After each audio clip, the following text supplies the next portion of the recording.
nanay ni Daniel Padilla. May ibubulgar daw tungkol sa Katniel?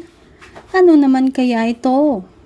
Hindi naman nasabi kung ano ang ilalabas niyang revelasyon tungkol sa Katniel na sinabi niyang ilalahad pagkatapos ng pelikula ni Catherine Bernardo. Posibleng maging controversial yon, pero hindi muna niya sinabi dahil kahit na anong controversial, basta pinag-usapan ng masa ay makatutulong pa sa pelikula ni Catherine.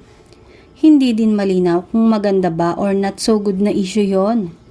Samantala, si Daniel Padilla ay nananatiling may kontrata sa ABS-CBN at dahil sila ang main producer ng pelikula ni Catherine, basta naapektuhan yon ng kung ano mang sasabihin niya, ay makapaglalagay sa kanila sa hindi magandang sitwasyon. Ang responsibilidad sa production, ang mga taong gumawa ng pelikula at lahat ng mga bagay na may kinalaman doon, pati ang kanilang promo ay hawak ng ABS-CBN. Kaya basta may kung anumang laban doon ay tiyak na ABS-CBN ang mas masasaktan.